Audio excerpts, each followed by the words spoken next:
die Ausrottung des jüdischen Volkes. Sondern die Vernichtung der jüdischen Rasse in Europa. Das Zeitalter eines überspitzten jüdischen Intellektualismus ist nun zu Ende.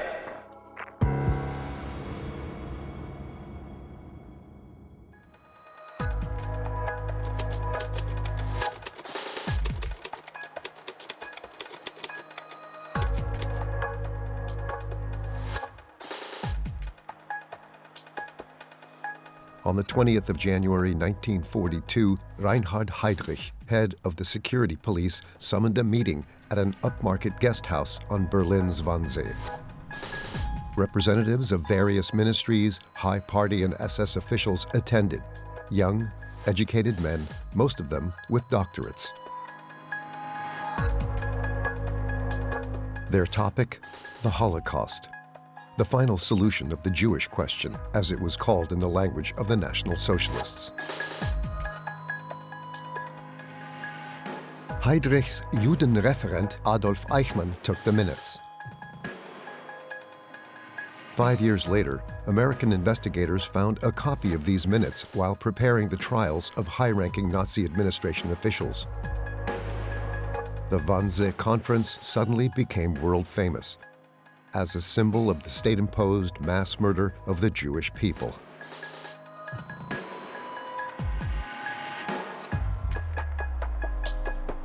The meeting at Wannsee continues to occupy historians like Peter Longerich to this day.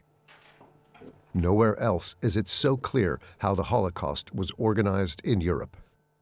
From a generally formulated intention to remove the Jews, to deport them, to leave them to their own fate, now becomes a very concrete program, a plan for the murder of the Jews, in that it was laid down how many people were to be affected, in what period of time, what number of people were to be deported, by what means they were to be killed. A deceptive calm descended on Germany at the beginning of the 1930s. When the National Socialists came to power, the speed of the dictatorial Gleichschaltung, enforced conformity, surprised even those who had been warning against the Nazis for years. From the very beginning, anti-Semitism had been one of the central components of National Socialist ideology. In the mid-1920s, in his book Mein Kampf, Adolf Hitler had propagated ideas aimed at the extermination of the Jews. After their seizure of power in 1933, the exclusion of Jews from all areas of society and life became the declared goal of Nazi policy. The first state-directed measure against the Jewish population was the boycott of Jewish businesses.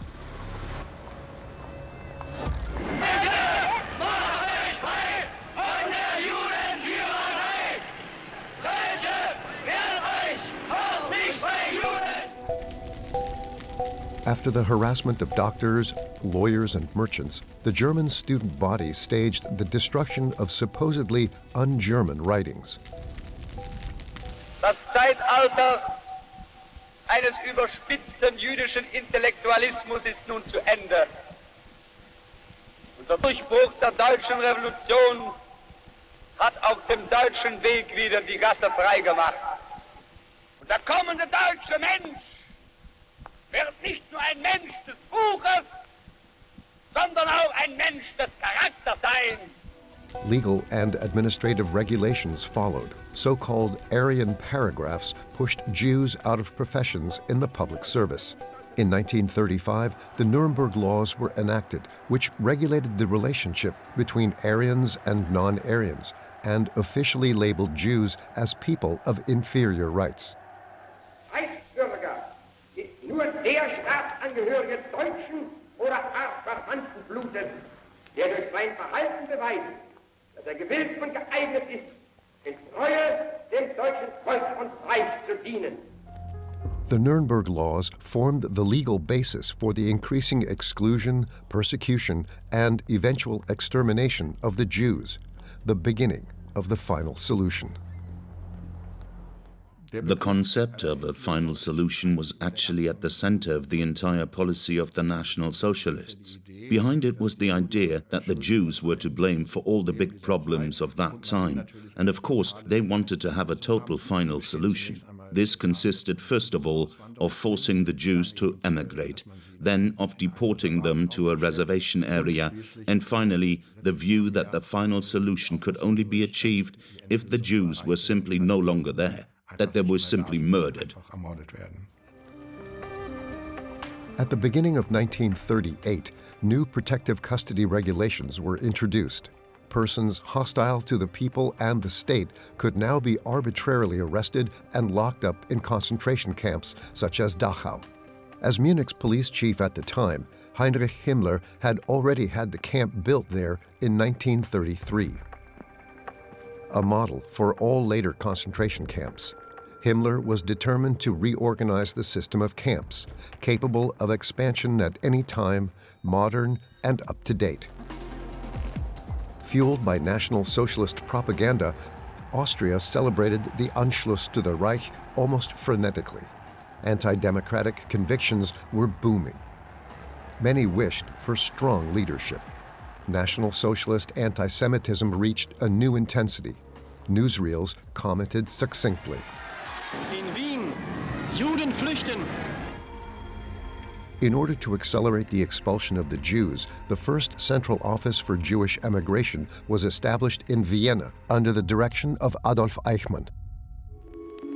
The client was Reinhard Heydrich, the later host of the Wannsee Conference in 1942. As head of the secret security and state police, he had established a tight system of control and repression. Heydrich and his powerful security apparatus were subordinate to the Reichsführer SS Heinrich Himmler and took a key role in the persecution and murder of European Jews.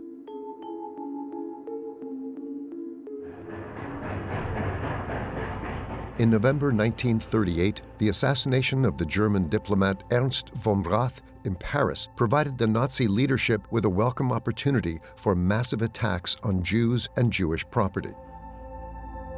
17-year-old Herschel Grinspan had shot the diplomat in retaliation for the expulsion of his Jewish parents to Poland. 2 days later, von Rath succumbed to his injuries. The indignation of the population over the alleged Jewish plot was directed and decreed from above. Jewish stores were looted, synagogues set on fire.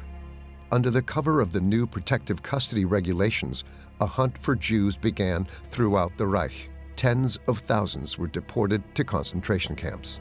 Shaken by the organized terror measures, the largest emigration wave since the Nazis' seizure of power began. In total, around half of all German Jews left the country before the start of the Second World War. Escape became increasingly difficult. Due to expropriation and occupational bans, many Jewish families hardly had the means to pay for a trip abroad, and fewer countries were willing to take them in. Only a few weeks after the November pogroms, the threat of genocide was openly expressed for the first time. On the 30th of January 1939, Adolf Hitler addressed the Reichstag on the occasion of the anniversary of the seizure of power.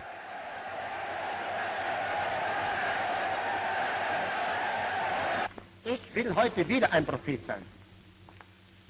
Wenn es dem internationalen Finanzjudentum in und außerhalb Europas gelingen sollte, die Völker noch einmal in einen Weltkrieg zu stürzen, dann wird das Ergebnis nicht die Bolschewisierung der Erde und damit der Sieg des Judentums sein, sondern die Vernichtung der jüdischen Rasse in Europa.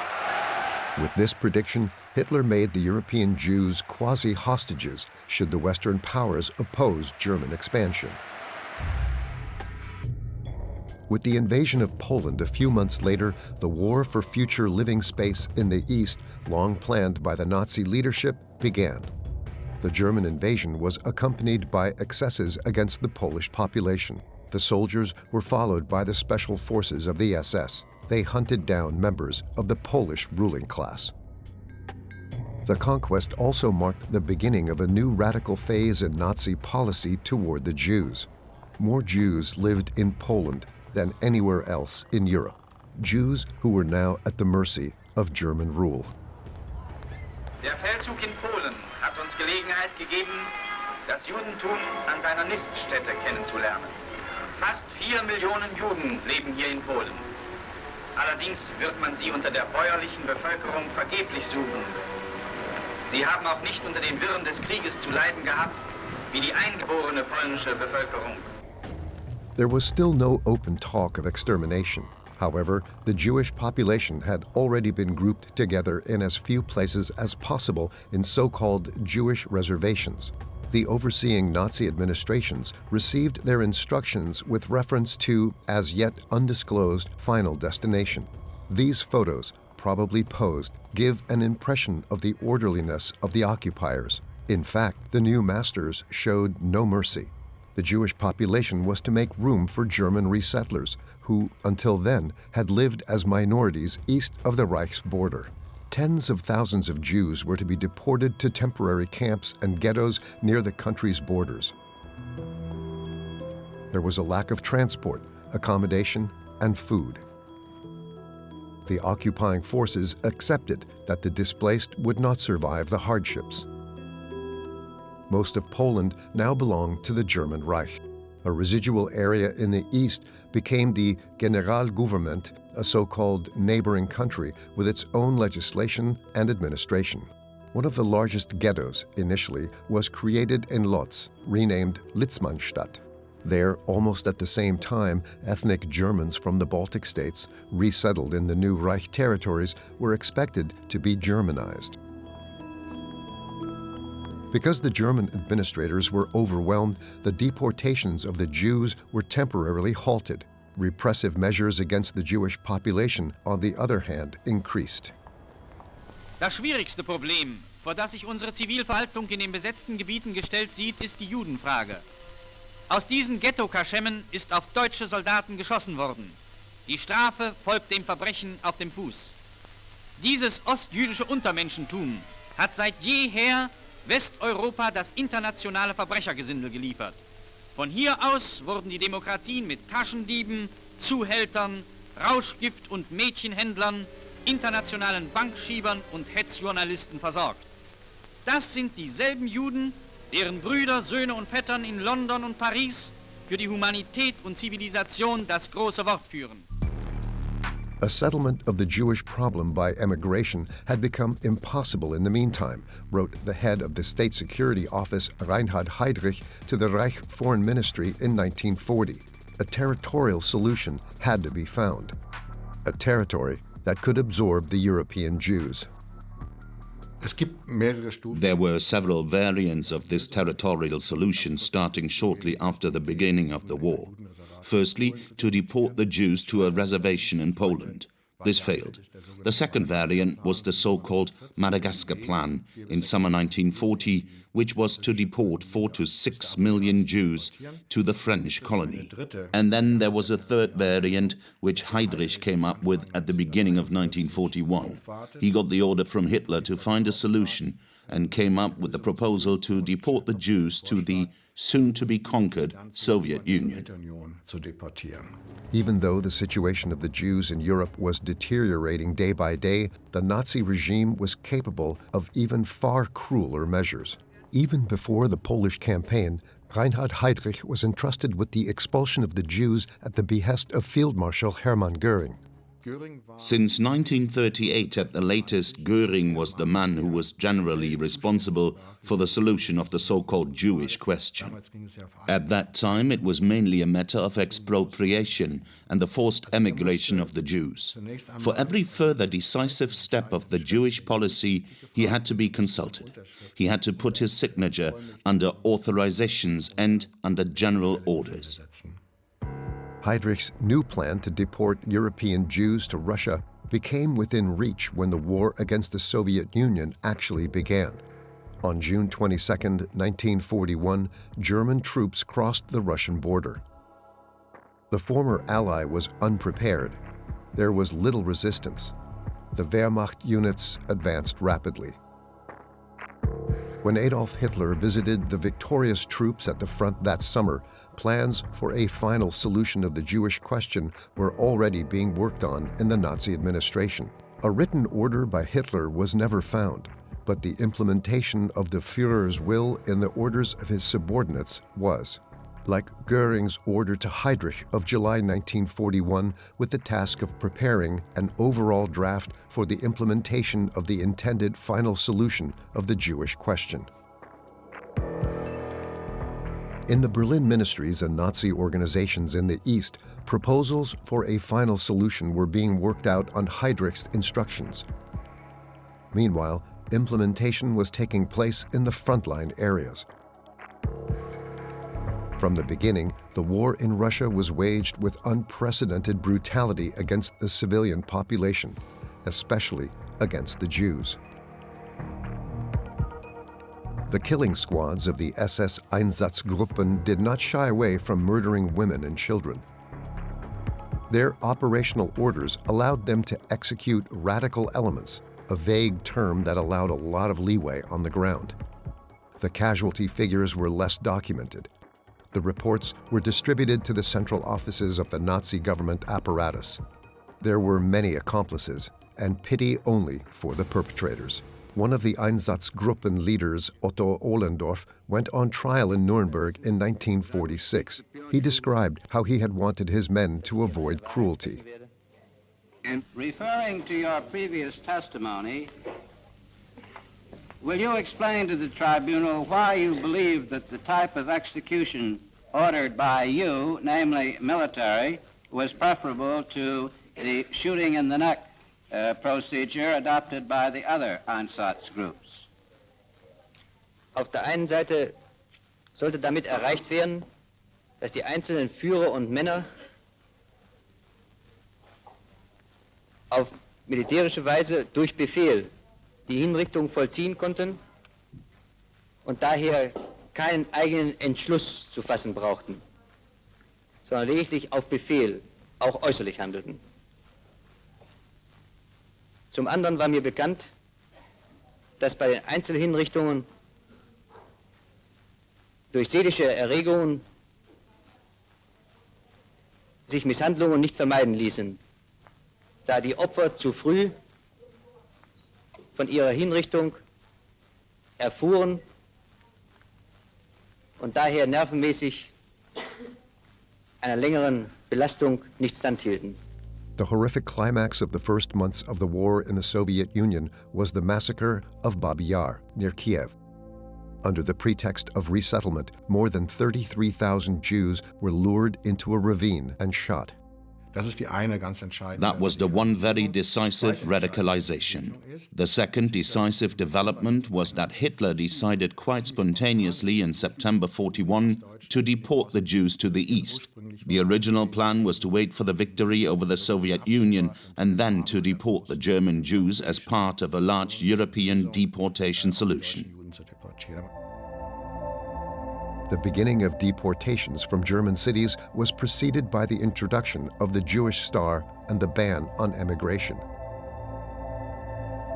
That Jewish neighbors were taken away was no secret. The deportations were bureaucratically regulated, took place in broad daylight, in public. There were assembly points and regulations about what they could take with them. Only the destinations of the primitive wagons were secret. From October 15, 1941, the trains rolled out of the German Reich into the already overcrowded ghettos of Lodz, Riga, or Minsk. And this now triggered a chain reaction on the ground. That is, the German occupiers, SS civil administration, began to organize the mass murder of the local Jews, or planned even more extensive murder against the so-called Jews who were not able to work. In search of effective methods for mass murder, the SS experimented with gas. There were euthanasia institutions to learn from. This murder technique was now adopted for the extermination of the Jews. In the conquered territories of Poland and the Soviet Union, mobile gas vans were used. A method not very popular with the German task forces, explained Einsatzgruppen Chief Ohlendorf in 1946 in Nuremberg.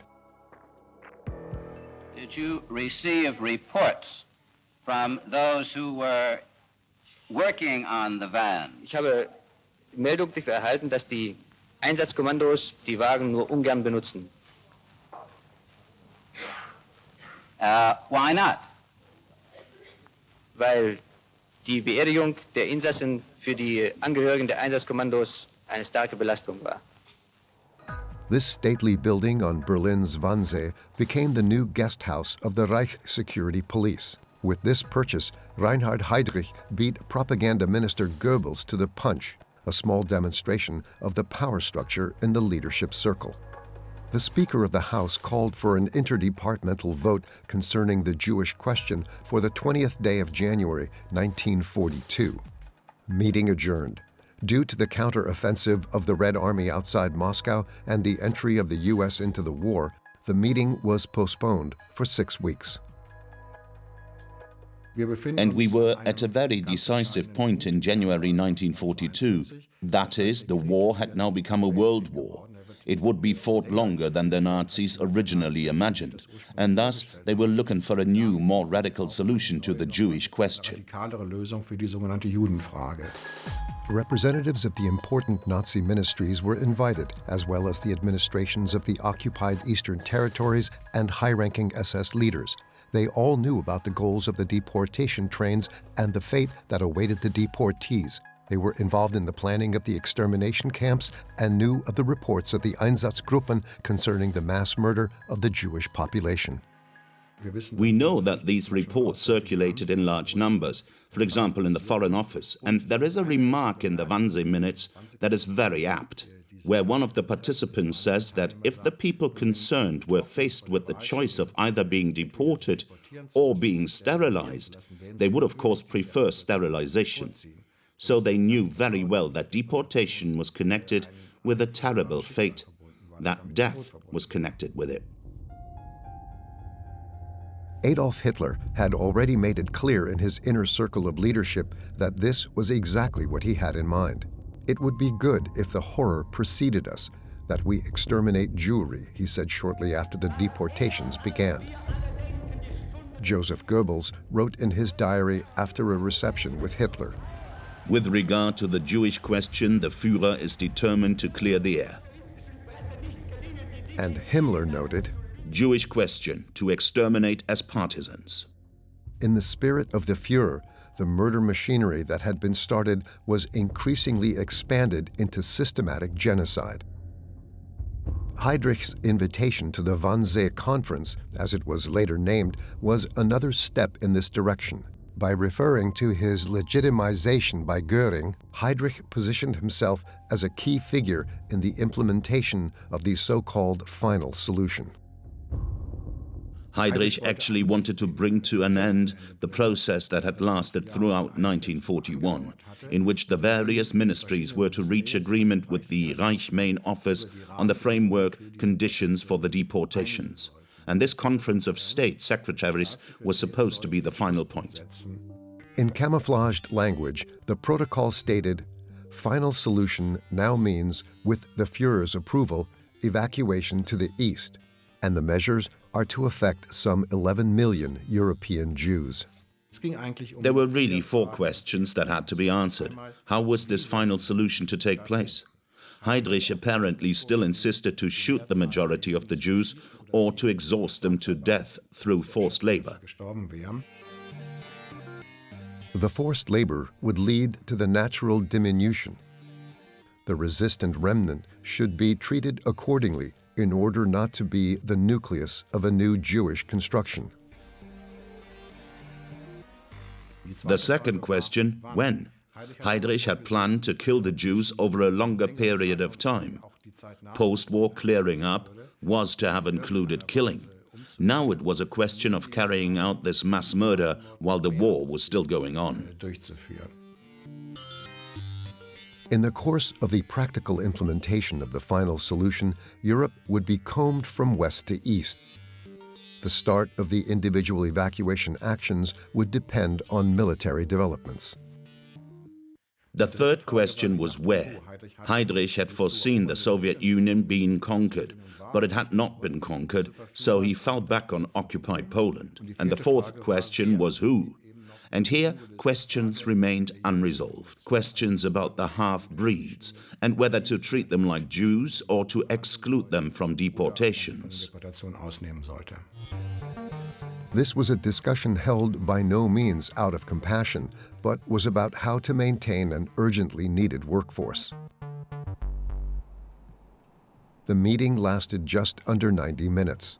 No decisions were made, but there was agreement in principle.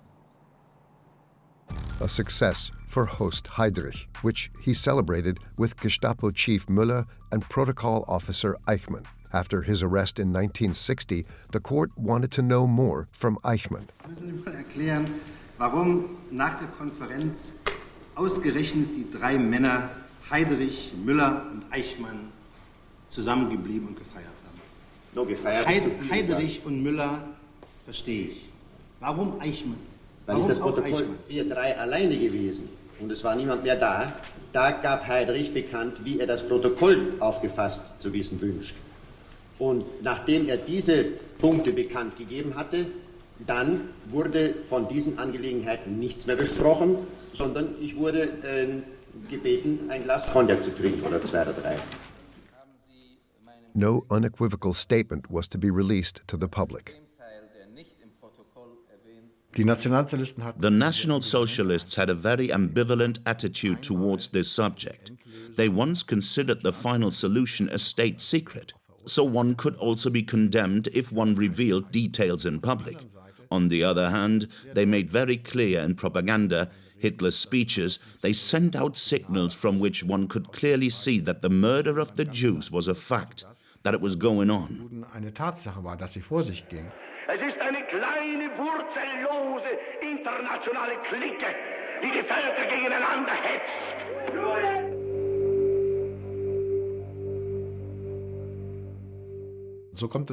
And so it was that this protocol was stamped a secret Reich matter. Things weren't that secret, of course. Eichmann later confirmed in court in Jerusalem that the participants had spoken clearly among themselves. Gibt es hier im Protokoll einen Passus, da steht geschrieben, abschließend wurden die verschiedenen Arten der Lösungsmöglichkeiten besprochen. Entsinnen Sie sich daran?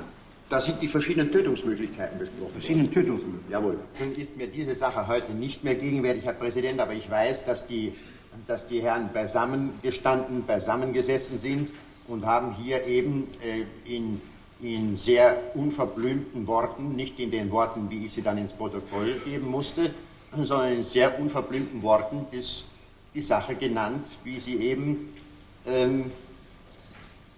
ohne sie zum Schreiben. Es wurde von Töten und Eliminieren und Vernichten gesprochen.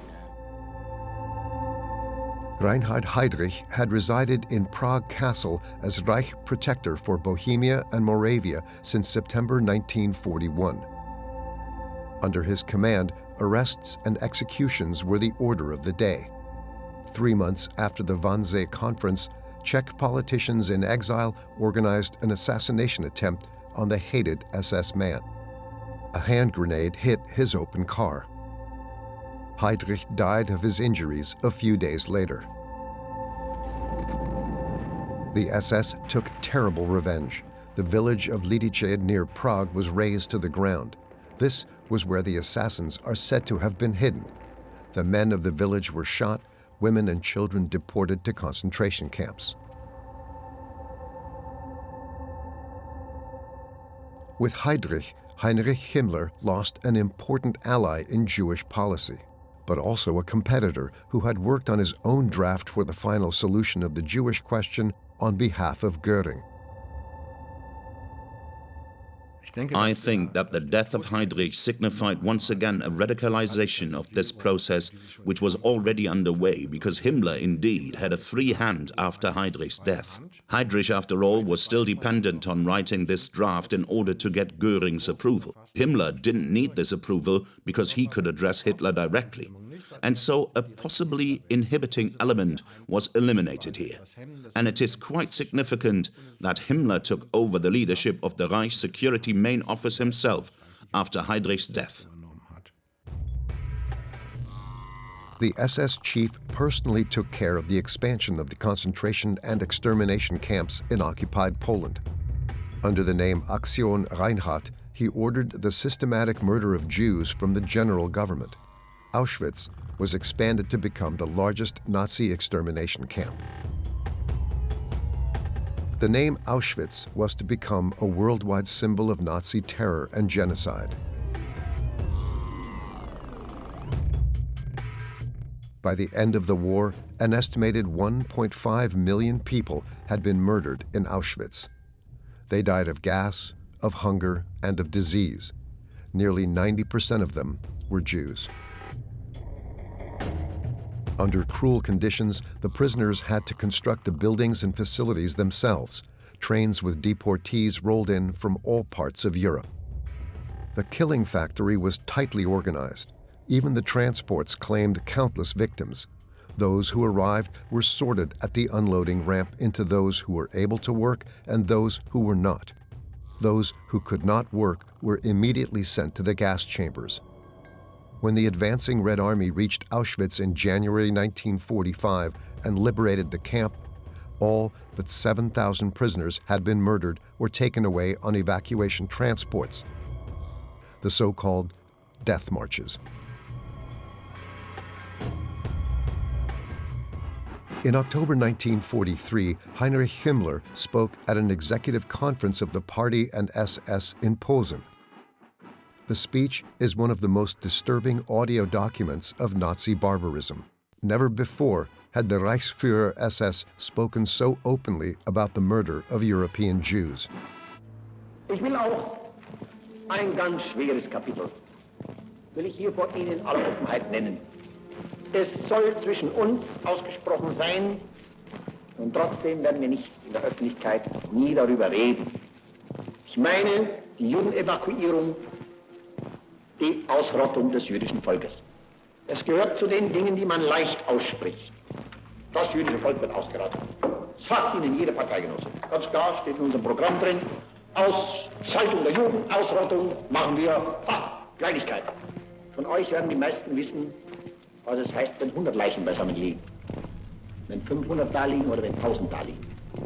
Und dies durchgehalten zu haben und dabei, abgesehen von menschlichen Ausnahmeschwächen, anständig geblieben zu sein, hat uns hart gemacht und ist ein niemals genanntes und niemals zu nennendes Ruhmesblatt.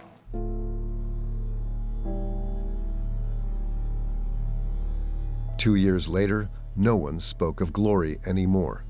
The citizens of Weimar were taken to Buchenwald concentration camp, for a time the largest forced labor camp on German soil, on the orders of the U.S. military administration.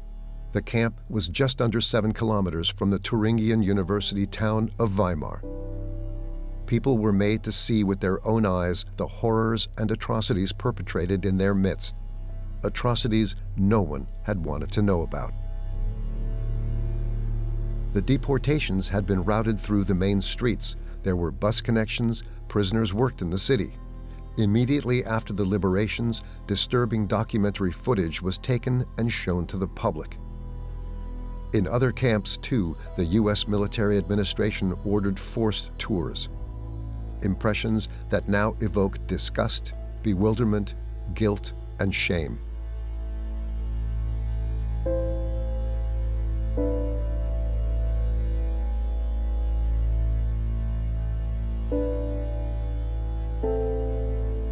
On the way to the so-called final solution of the Jewish question, more than 5.5 million Jews fell victim to the National Socialists through gassing, shooting, medical experiments, or deliberate starvation. Half of them died in the extermination camps alone. The search for explanations never stops.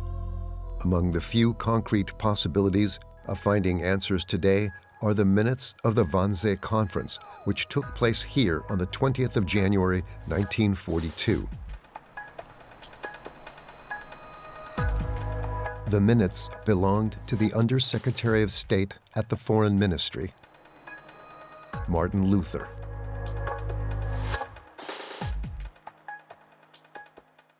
There were 30 copies of the minutes, but only one copy was found. All other recipients are likely to have destroyed their copies. only in this case Luther was in a concentration camp at the time because he had mounted a putsch in the Foreign Office against Ribbentrop. And because of that, he had probably not been able to clean up his papers. And so this copy of the Wannsee Conference was found in the files of the German Foreign Office Department after 1945. Wilhelmstrasse in Berlin was already a government district during the imperial era. Even in the era of the National Socialists, the most important ministries resided here, like the Foreign Office under Hitler's foreign minister, von Ribbentrop. After the war, the former showcase address lay in ruins. Ribbentrop, along with other leading Nazi celebrities, was tried in the main Nuremberg war crimes trial. In one of the last so-called succession trials, high-ranking administrative officials sat in the dock, including members of the Foreign Ministry, which had played a particularly large role in the criminal system of the Nazi regime. The main defendant was State Secretary Ernst von Weizsäcker, father of the future German president and Ribbentrop's deputy. His Undersecretary of State Luther had represented the Foreign Office at the Wannsee Conference. Although he was not the highest-ranking defendant, Weizsäcker was representative of the involvement of senior officials on trial. How do you plead to this indictment? Guilty or not guilty? Ich erkläre mich für nicht schuldig. One of the prosecutors was the German-born Robert Kempner, who was dismissed from the civil service by the Nazis in 1933 and later fled to the United States. From his time in the Prussian Ministry of the Interior, he was well versed in the bureaucratic jungle of the German authorities. In an interview from the year 1980, he characterized the accused thus. Without these people, many things would have gone wrong. They were just the technicians. They could have worked just as well under a democracy as under the pressure of a dictatorship, but they were necessary.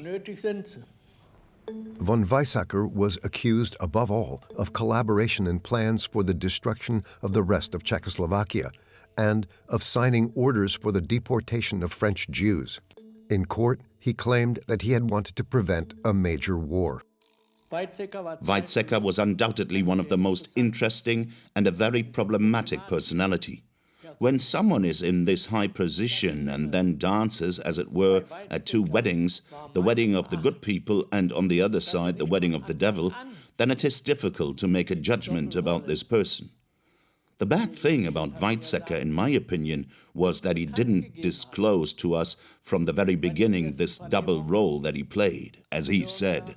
During the first interrogations in Nuremberg, for example, he declared, "You know, Mr. Kempner, the AA had nothing to do with Jewish affairs." When he was then shown some things, he said he was shocked. The prosecutors discovered documents in the files of the Foreign Ministry that proved Ernst von Weizsäcker's complicity. He could not have refused, said von Weizsäcker, defending himself, without losing his office. Defendant Ernst von Weizsäcker.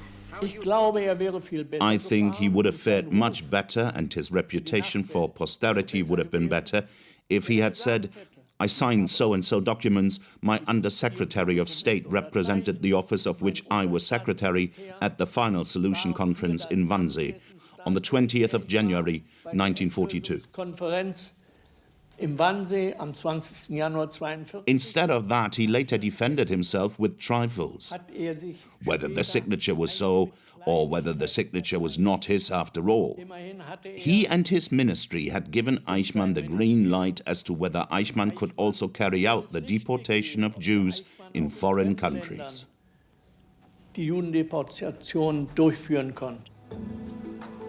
For over 15 months, the U.S. military tribunal in Nuremberg was in session.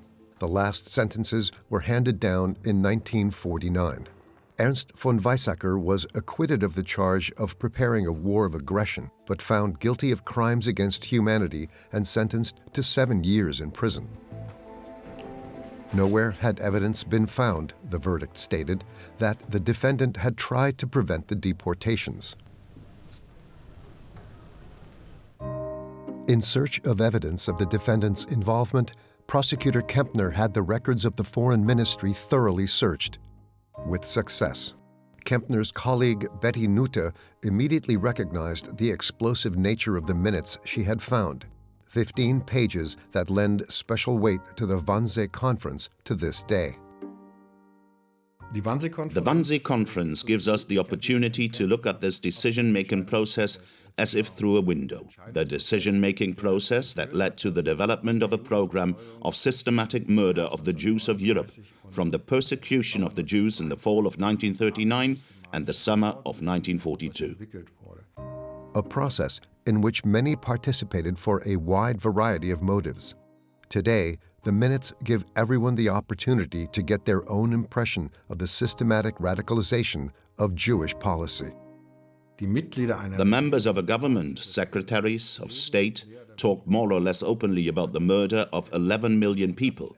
And that's something that makes it clear that the Holocaust is also different from other mass crimes, from other genocides, because there was a very clear element of planning, of intention, of taking responsibility at a high level. None of those invited to the conference was held legally responsible for their participation. There was also no moral sense of guilt. There was only one participant, the representative of the Reich Chancellery, Kritzinger, who said quite openly that he was not only there, but that he also knew what it was all about. And also, in a certain way, in his statement, he expressed his regret. He had taken the position that he had to stay in his office as long as it was possible. And that is the only halfway open statement from the participants that we have. The further fate of the participants of the Wannsee Conference. Alfred Mayer took his own life in May 1945. Georg Leibbrand went unpunished. He died in Bonn in 1982. Wilhelm Stuckart served his sentence of internment. He died in 1949 in a car accident. Erich Neumann was released from prison in 1948. He died 3 years later. Roland Freisler was killed in an air raid on Berlin in February 1945. Joseph Bühler was sentenced to death in Krakow in 1948. Martin Luther, whose minutes had been preserved, was sent to the Sachsenhausen concentration camp because of an intrigue and died shortly after his liberation in May 1945. Gerhard Klopfer went unpunished. He worked as a lawyer until 1987. Wilhelm Kritzinger died in 1947 after release from internment. Otto Hoffmann was sentenced to 25 years in prison and then pardoned. He died in 1982. The fate of Gestapo chief Heinrich Müller is unclear. He was last seen in the Führer bunker and since then was considered missing. Adolf Eichmann, who had written the Wannsee Minutes, fled to Argentina, was arrested in 1960 and executed in Jerusalem. Eberhard Schöngarth was executed in 1946 for shooting a prisoner of war. Rudolf Lang committed in February 1945. Reinhard Heydrich, the host of the Wannsee Conference, died in 1942 after his assassination in Prague. The former guest house of the SS, in which the conference on the final solution to the so-called Jewish question had taken place, has, since 1992, been a memorial. Interest in the house and its history has continued unabated ever since. It certainly has a lot to do with the minutes, which is one of the few documents that is so detailed. And it has to do with the fact that we have a place that you can actually visit, where you can actually connect these events, which are not easy to explain,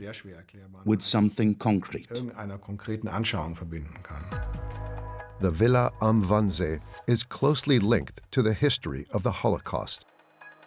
Even though we know today that the decision to bring about the so-called final solution to the Jewish question was not made here, what we do know from Wannsee is that it was a decision that was supported and implemented by many people, and that those who questioned it were far too few.